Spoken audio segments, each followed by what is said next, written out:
Metta, one of four Brahma Viharas, the divine dwelling spaces for the mind. What is metta? It translates to loving kindness, but those words don't fully encapsulate what it is. It's truly a feeling, an energy one carries with themselves, an energy of generosity, an energy of forgiveness, an energy of openness and givingness to all beings, irrespective of what they look like or what form they take.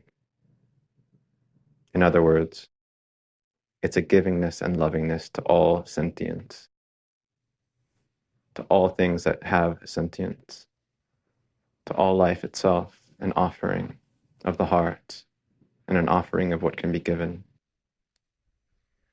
It's an attitude of kindness, of givingness. Metta is not just for the sake of the other. It's for the sake of the one who gives it as well. What it offers to the other is real, but what it offers to the one who gives it is arguably even more significant than anything that could be given out of love or kindness. Because what it offers the individual who gives it and who holds this energy is a space for their mind to exist that's utterly peaceful, that is abundant, that is unharmed by and untouched by hatred. It is the antidote to hatred, in fact. It is the antidote of a mind that resents. It is the antidote of a mind that needs others to be different than the way they are. It is a divine dwelling space for the mind, and one who holds this energy and holds this as a intention, as a space for their mind, benefits the most.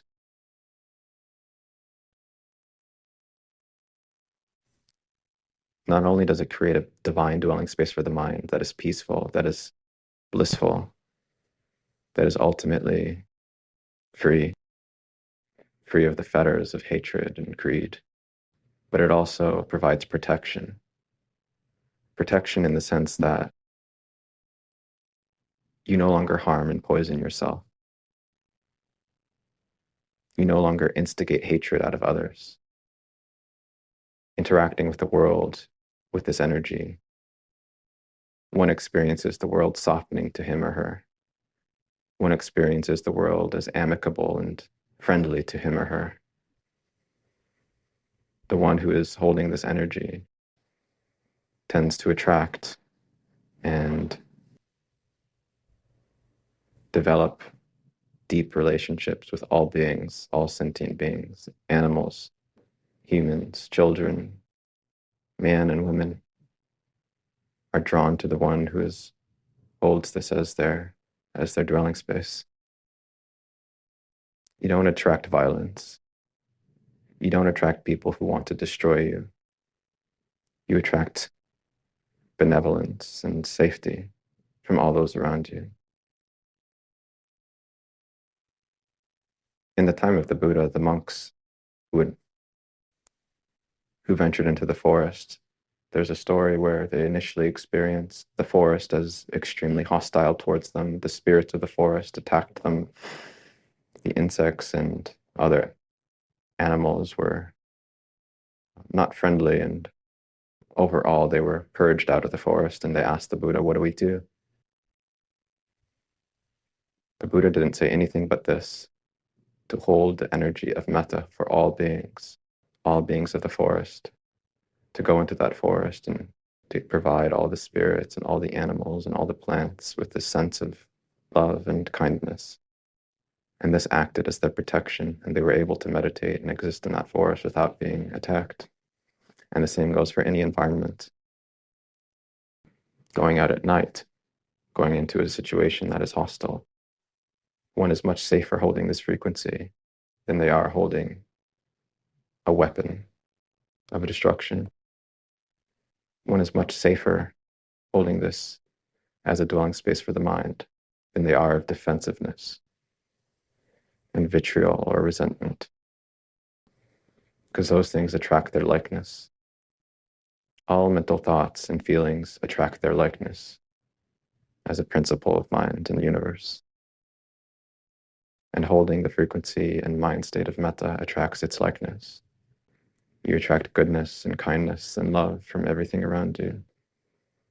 And even if those things don't come from the environment or people around you, it doesn't hit anything, as your desire, even for those who hate you, is nothing but for them to experience what you experience as well, for them to understand the cause of joy and love, because you know that no one acts out of hatred, experiences the bliss of generosity and an abundant mind. They experience hatred because they are not content. And their contentment would not only ameliorate and diffuse their hatred, but it would make them feel incredible. It would help them, and it would help everybody around them. So the wish for love and kindness, the wish for happiness, would be beneficial to those who hate you. And the more they hate you, the more the desire for them to be happy arises in this state, because you know that's the true antidote. Because not only will it prevent them or stop them from hating you and harming you and the things you love, but it will also make them a source of light and love for everyone around them. And there's no wish that's higher than that, for them to discover the cause of joy and the cause of what gives them pain and gives pain all around them. It would benefit me. It would benefit everyone if those who hated me knew happiness and experienced it continuously. And they can if they adopt this state. It's available to all who decide to approach life in the universe with only gentleness, kindness, love. Even compassion is a part of metta. Compassion being the second Brahma-vihara, or karuna, which we'll discuss at another point in time. They all synergize with each other. All the four Brahma-viharas, metta being potentially the epicenter. But all of them are the center in a way. This is metta, to feel and offer purity, love, for no other reason but the safety it provides, the experience it provides you.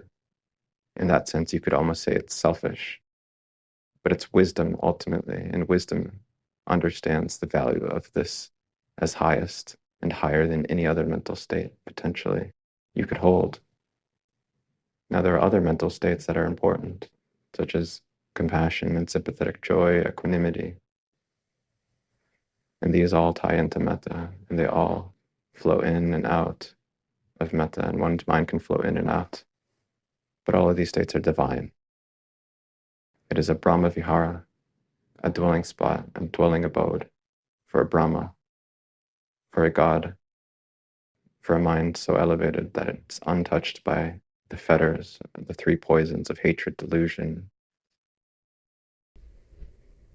and greed. There is only benefit from holding this mind state, and hatred for others is hatred for oneself, ultimately, and it's poison of oneself. Why would one poison oneself if they have the option to experience bliss continuously instead?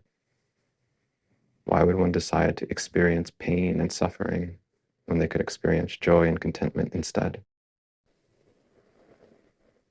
This is metta,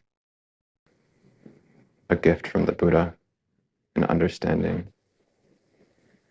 a principle of mind that attracts abundance and provides the world with what it needs most: love.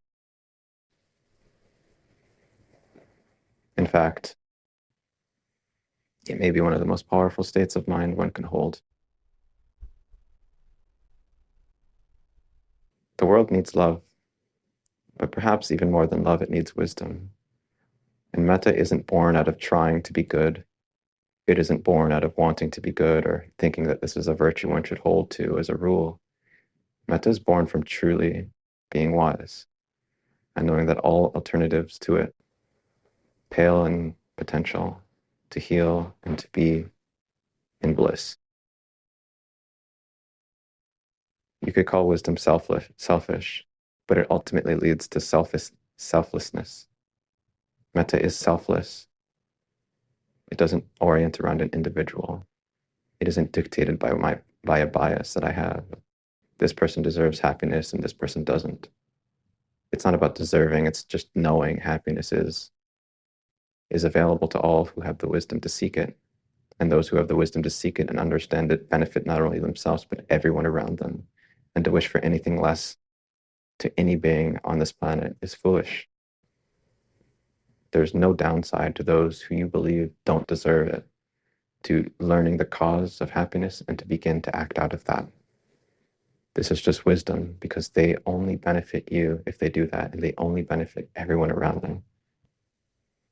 It's not about who they are or what they are. It's not about their individual. It's about elevating consciousness on all levels, the benefit of all beings.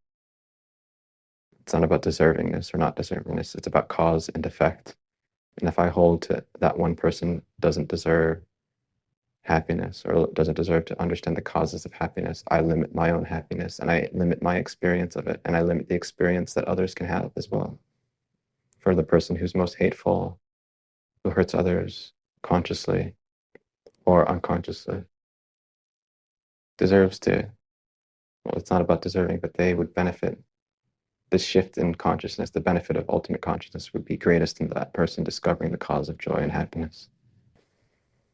So I wish that to those who I think are most evil, who've done the worst things, for them to discover happiness for themselves. I wish to be that source of love for those who haven't experienced love, not for any other reason, but it would just brighten everything in this universe that is so dark, in this world that is so dark. And to be absolutely, unequivocally committed to this dwelling abode, and to be firmly rooted in it. That is wisdom. That is wisdom. That is insight. That is knowing what's true versus what is false. That is deciding to be in bliss continuously versus being in suffering. For what? So you can hold resentment, so you can hurt somebody even more and they can devolve even more. For what does hatred do? It poisons you, and it poisons them if they're not wise. Why would you do that? What benefit does that create for you? Vitriol, indignation, getting back at someone, doing harm to them because they've done harm to you or someone you love. There's no benefit to this except the perpetuation. All it does is it perpetuates the cycle of pain for yourself and for anyone they interact with. And a wish for this is just foolish. We do this because we think that in this hatred, it somehow balances things, it somehow makes things right, when in reality, it simply perpetuates hatred and perpetuates suffering. What makes things right is for this hatred that's projected onto you, to allow it to pass through you, for there to be no individual for it to land on. And for the only response to hatred is a proportional reaction of love and metta towards that. This is ultimate protection, and a mind in this state is ultimately and forever safe.